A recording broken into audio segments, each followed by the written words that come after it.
Welcome to Evolve, Mastery for Leading a New World, with CEO and award-winning author Yvette Bethel. This podcast is dedicated to supporting leaders with a variety of solutions to build trust, inspire authentic change, and improve morale within your organization. Learn how to grow your people, build your culture, and transform your results. Welcome to Evolve, Mastery for Leading a New World. I'm Yvette Bethel, and it's my pleasure to share with you my thoughts about daring to confront. As a people leader, you probably witness a number of workplace transgressions on a daily or weekly basis. There are times when we choose not to address the indiscretions because the employee is a high performer or because he or she may challenge you if you confront them and you do not feel you have the skills you need to manage the confrontation constructively. Fear is a primary reason why leaders don't confront difficult circumstances, and as a result, situations can become cancerous or erupt uncontrollably. One reason why fear exists is because leaders have told themselves the story that confrontation is aggressive and unpleasant.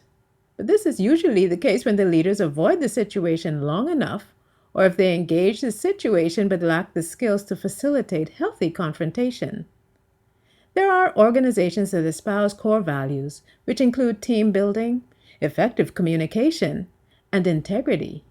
Yet, when a team member displays toxic behavior, it remains unaddressed, leading to disengagement, distrust, and a fragmented team. For instance, chronic absenteeism affects the productivity of teams because coworkers now have to complete their own duties as well as the duties of the absent employee.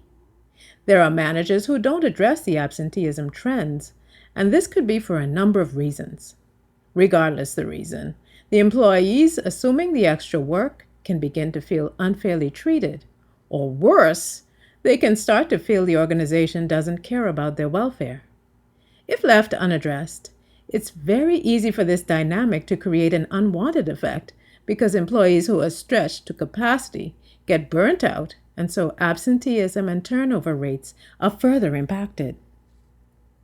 Confrontation tends to have a negative connotation, but when it is appropriately timed and facilitated respectfully, devoid of unproductive emotion, a constructive conversation can be initiated with a difficult employee or about a difficult circumstance.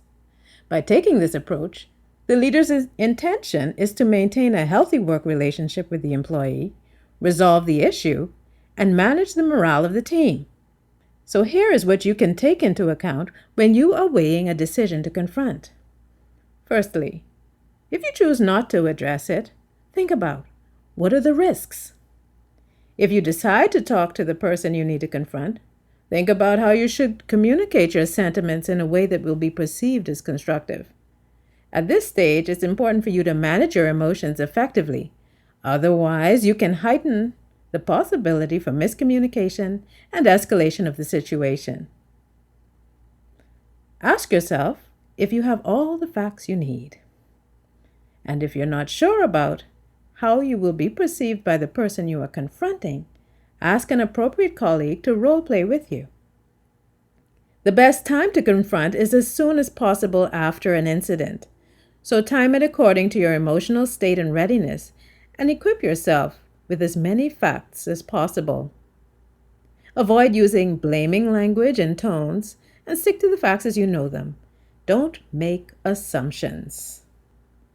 If the employee does not report to you, consider your desired relationship and decide if you should address the employee first in order to give him or her an opportunity to course correct. In a perfect world, positive reinforcement is an effective corrective path, but sometimes, for reasons beyond your control, the employee is not the right fit for the role or the company, and the positive approach yields no tangible results.